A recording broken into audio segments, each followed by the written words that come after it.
Noel Goldthorpe trained as usual today. The Mariners captain has again been named as a reserve in the New South Wales Tri-Series squad, but with Ricky Stewart under a fitness cloud, the Hunter halfback may still get a start. It'd be great, to start in that team, but I'll wait till that decision's made. And first up, we've got our game on Monday night, so I'll be concentrating on that one first. It's still another week before the Mariners' next Super League appearance. They play Canterbury at Belmore. In team changes, Paul Marquette is back in the squad after that car accident. Poaching moves into the starting lineup while Richard Swain drops to reserves. The fresh new face in the backs, Craig Wise. I think Craig's probably been one of the best backs in the club in the last month. He's a young bloke and I think he deserves a chance. It'll be a long week for the 21-year-old debutant, but he took it all in his stride at this afternoon's training. Murray says he has a lot to add. A little bit of inexperience, I guess, but I was pretty impressed with his defence. He is a very good defender, and he sniffs out a hole. Hunter also has a point to prove next Monday. In round one, the Bulldogs stole the points from Breakers Stadium with a tough 4-point victory.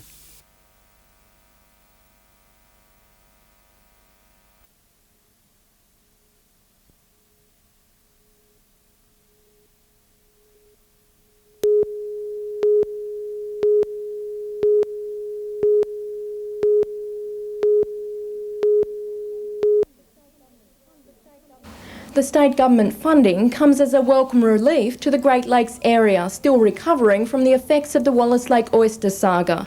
The region will now receive $2.5 million to upgrade its sewage system, going towards the $30 million Pacific Palm sewage scheme. It's an ongoing funding. The scheme started about a year and a half ago, and we've got about a year and a half to go, so it's continuation funding for what's already underway. Already past the halfway mark, residents of Bluey's and Elizabeth Beaches will now have a sewage system by August this year. Work on the Smiths Lake area is underway with sewage pipes still being laid. The proposed Pacific Palm sewage treatment works has been deferred for around 7 years, with council instead opting to link the Pacific Palms region to the main system in Foster.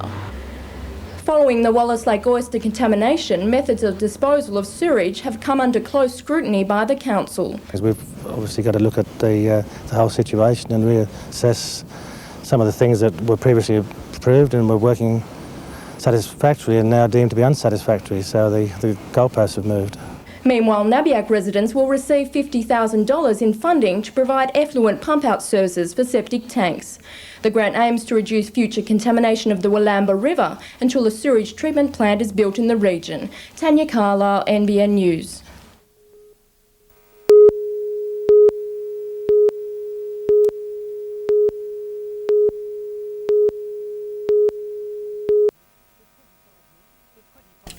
The $25 million package works out as $10,000 for each of the 2,500 workers who'll lose their jobs in 3 years.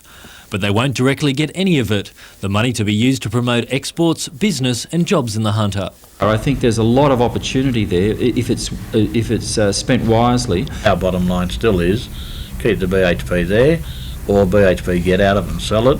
And we're also now being besieged with people saying, the schemes where the employees can buy it out and run it properly themselves. The state government will provide $10 million, but BHP and the federal government have delayed their decisions. The union says retraining programs won't help its members, as there aren't any jobs to go to.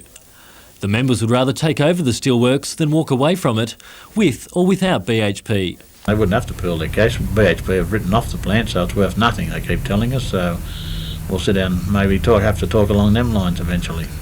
A mass meeting of local unions in Newcastle tomorrow will consider what action to take during next Thursday's national steel strike. A public meeting will be held at City Hall tomorrow night as Newcastle looks to the future. Meanwhile, the Prime Minister's office says there's no set date for a visit to the city by John Howard. Richard O'Leary, NBN News.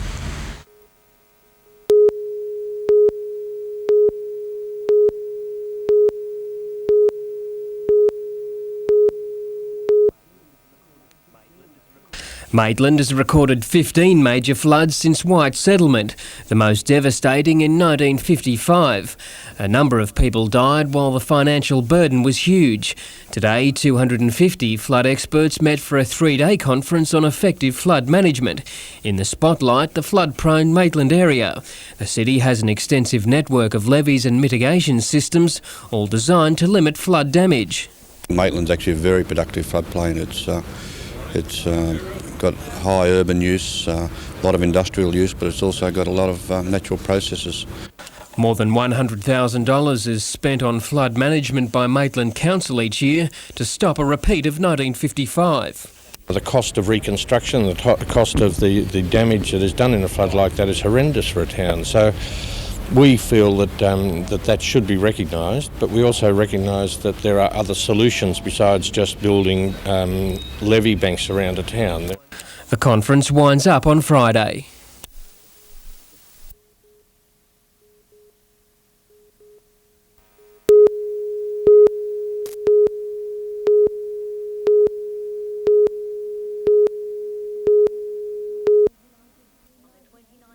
On the 29th of June 1988, horse trainer Alan Hall was found dead on his Warnervale property, shot repeatedly with a shotgun and .22 rifle. Day 3 of the trial at Newcastle's Supreme Court heard testimony from psychiatrist Dr John Strum, who had assessed Damon Cooper, one of the 3 men charged with the murder. Australian boxing identity Seth Waters, who died from a heart attack 3 weeks ago, was also charged with the murder along with his son Dean. Dr Strum told the court that Cooper was suffering from depression coupled with a mental illness in the lead up to the killing. He said Cooper was under the power of Seth Waters and likened his mental disorder to that found in brainwashing and cult phenomena. He said, "I think Seth trained Cooper as a person would train a dog." When asked by the defence how much Seth Waters controlled Cooper, Dr Strum replied, "I think substantially, but not completely. When it came to the crunch, he couldn't resist the conditioning, the master." But on cross-examination, the Crown prosecutor Paul Lynch cited examples of Cooper refusing to carry out Seth Waters' requests. He added that an American psychiatric manual did not classify brainwashing as a mental illness. In summing up, he told the jury the murder had been premeditated and was a very cold-blooded assassination. The jury retired to consider whether Cooper should be found guilty of either murder or manslaughter by diminished responsibility. Simone Cobb, NBN News.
The hype this week has been on the return of the Johns brothers, but it's an issue of another kind that has the attention of Malcolm Reilly. The forwards really have got to do the work this week. I hold them responsible for the poor performance last week. I'm sure they've got a lot of amends to make up.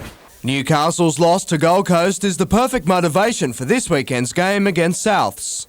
I think, this weekend the guys just got to go out and basically play the game as if it was a semi-final, because really you can't play at a certain standard all year, then the semi-finals hope to pick it up.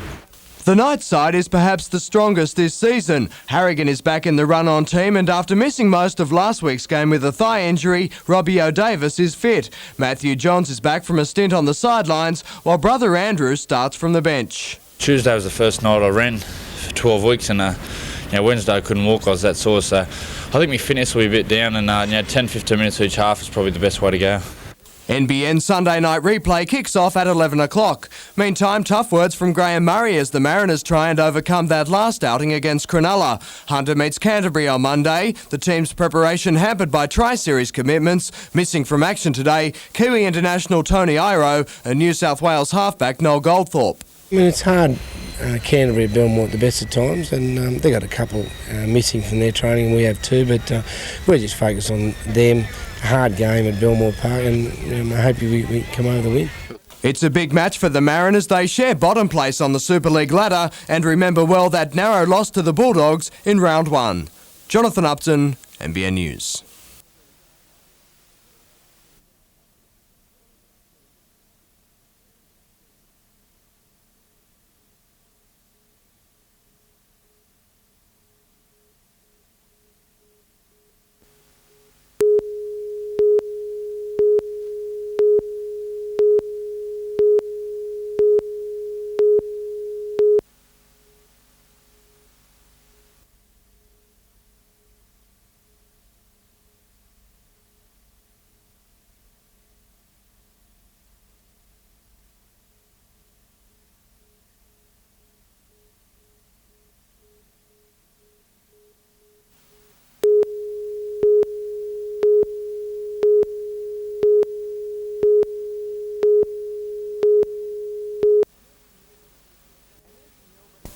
An empty hill but a busier grandstand at Harker Oval. Only hardened supporters out for West Clash with Cessnock. The Rosellas started red-hot favourites, but it was the Goannas with the weight of first-half possession, and after 15 minutes, the locals' defence finally cracked. 4-0, the comeback was imminent. Mick Reid adopted the same diving approach before West ran with the ball as well to score their second and a 10-4 lead. With slippery conditions playing havoc with ball control, Cessnock grubbered its way back into the match. Then Brett Christensen landed the extras to take the sides to the break, locked at 10-all. The second half was a mirror of the first, and after 80 minutes, scores were still locked. It's the first draw this season.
Difficult conditions for scoring at Charlestown netball courts this afternoon. Blustery winds spoiled a number of early chances before the locals took control midway through the opening quarter. Good lead-up work finding goal shooter Jessica Berger.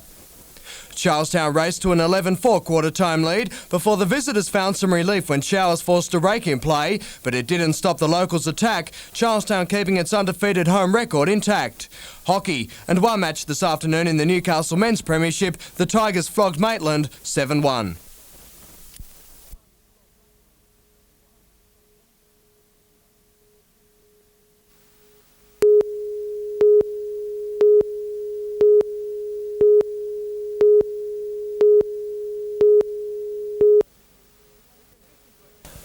The conditions were conducive to low scoring at the number one sports ground, and while there were a few points scored in early action, it was a rugged battle up the middle. Both packs of forwards were put through a rigorous fight for supremacy, the backs trying to make do with whatever possession came their way.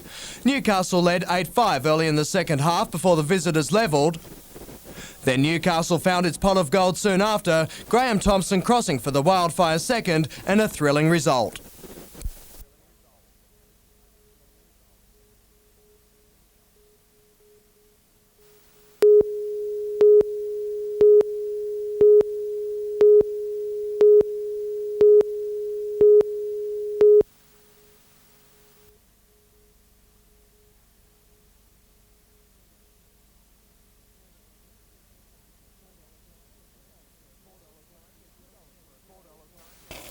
$4.90 and $2 for Accomplice, Blazing Steel returning $2.40 and $5.50 for Monopolise, $21.20 the Quinella, and the Trifecta $681.80. Back to the 7th event now, the Club Conran Durban Classic for 3-year-olds.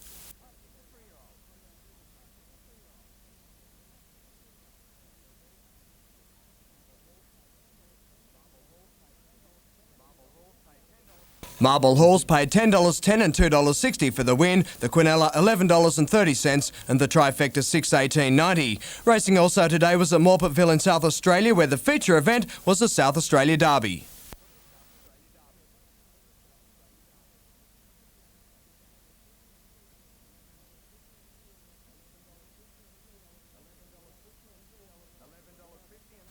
$11.50 and $3.10 for the winner. The 7, 14, 16 trifecta was more than $1,000.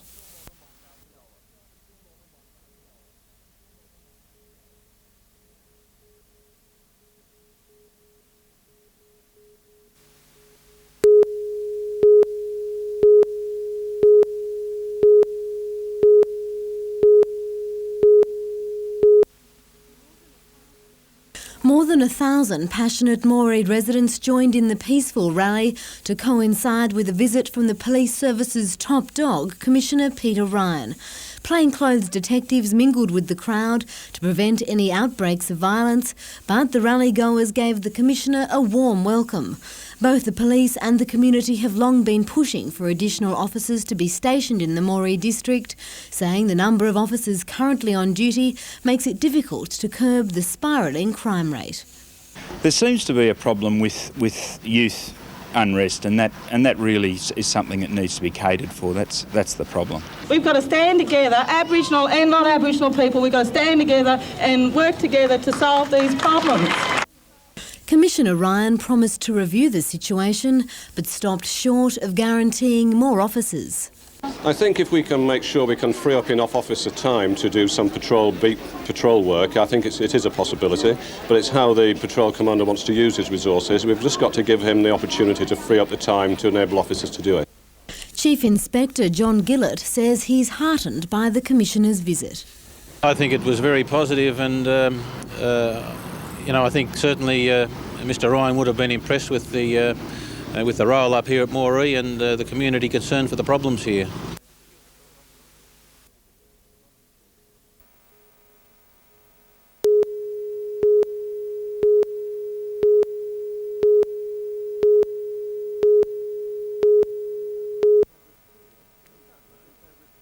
The sun rose over a steelworks producing steel.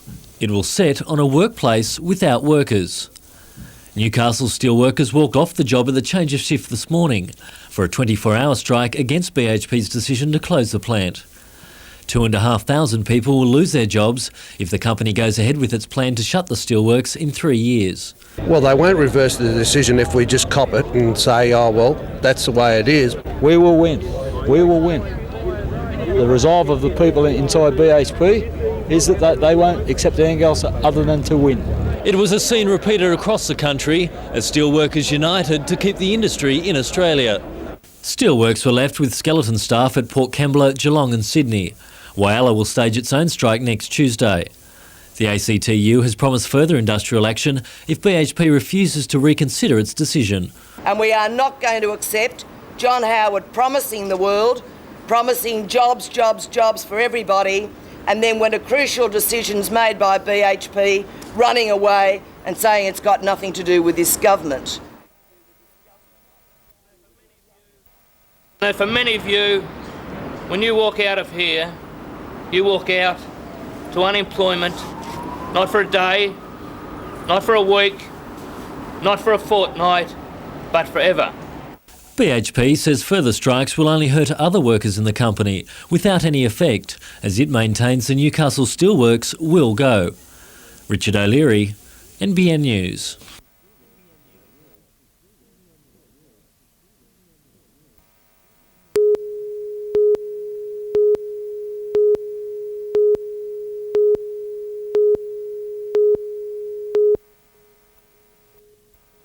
The $10 million development would be built between two buildings the developer Killen & Doran already owns on Wharf Road.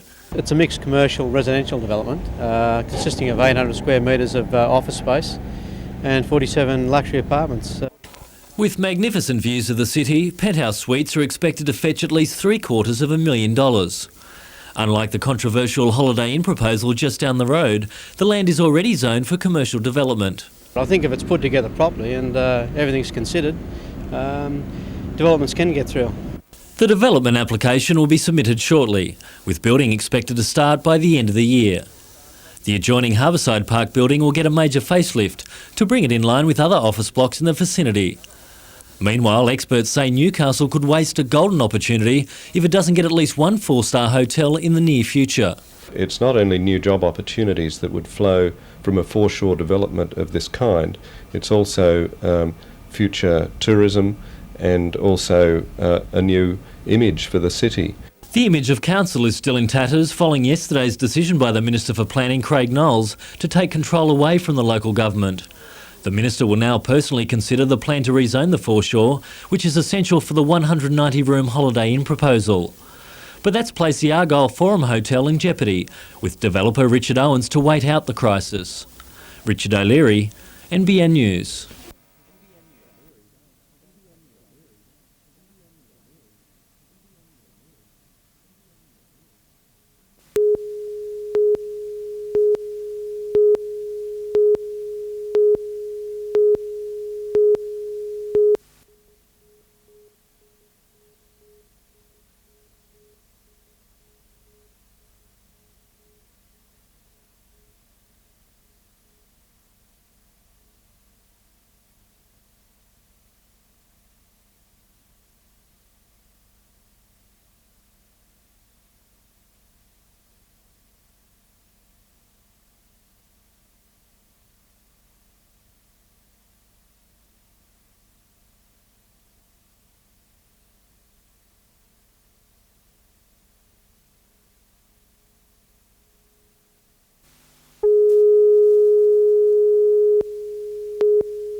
Troubles getting in, troubles getting off.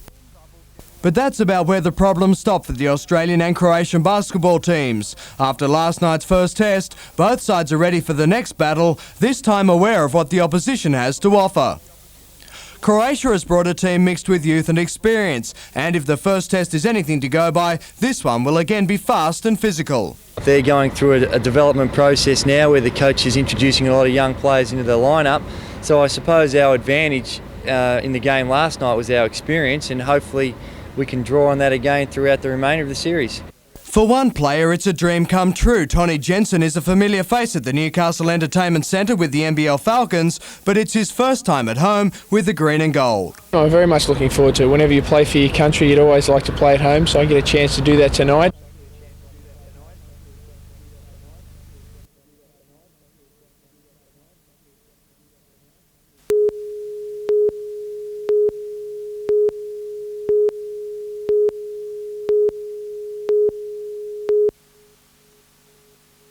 Wayne Richards joined club officials at the weekly media conference today, and although there's almost 2 weeks before the club's next game, he is in doubt. I don't know if it's a cracker or pop, or I heard something there, so I don't know how serious it is yet. Richards joins Jason Moody on the injured list from the game against Balmain, and while they're happy about the win, the club is disappointed about the ARL's decision to play that abandoned Souths game on the Sunday after the Australian Rest of the World Test match in July. Well, I was hoping to get the game scheduled on a Monday evening to at least not disadvantage us so much, because obviously we'll have players involved in the Rest of the World side. At this point in time, they're not come to the party. It won't be rest and relaxation this weekend. In a bid to keep the intensity rolling in the camp, the Knights have scheduled a first versus second grade battle on Saturday. We're trying to get as much out of it as we possibly can. It's a 30 minute each way with about 70% contact.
The Falcons will need every ounce of strength this weekend for a desperately sought-after double following last week's losses to the Giants in Illawarra. The team has to overcome the Cannons on Friday and the Magic at the Newcastle Entertainment Centre on Saturday. But the biggest enemy the Falcons face is their own mistakes. We're averaging 21 turnovers a game, and it just puts your defence under so much constant pressure that there's no wonder it doesn't hold up. 4 Falcons will have to back up from representative duties. Tony Jensen returns from his successful stint with the Boomers against Croatia, while Melmoth, McGregor and Pepper are riding high after playing important roles in the Australian under-23 team's win against Arizona State. I think we're lucky because 4 of our players have been playing games all week and all 4 playing well and with good results. Coach Sean Dennis is confident of victories in both games as the Falcons try to force their way back into the top 6. Richard O'Leary, NBN News.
City Centre Mall traders gathered today to present a united front to the council. They'd been promised $3 million in the budget for stage 2 of the mall upgrade. Instead, it contained nothing. The job's half done, it's not finished, and there's so much more we can do. There's so much more business and industry we can actually attract to Newcastle, but we can't do it with a mall that's half finished. It's exactly the same story for the West End. Traders in the town's most run-down shopping precinct had been expecting $5 million over 5 years, only to come up empty-handed. They claim it's a decision which could seriously undermine investor confidence. We already know that some investors are considering the future for City West, and it comes back to council now. If council say, no, we're not going to convert this draft budget over to spend the money for the revitalisation plan, we have grave fears. The spending has been sacrificed as the council works to balance the city's books. However, Lord Mayor Greg Hees says he's open to suggestions. I hate starting things that I can't finish. But we're looking for ideas from the mall traders as to how we can keep on going with it. We will find answers for them, and we will have a consultation with council and help them get through this. The council will vote on the budget next month. Phil Hind, NBN News.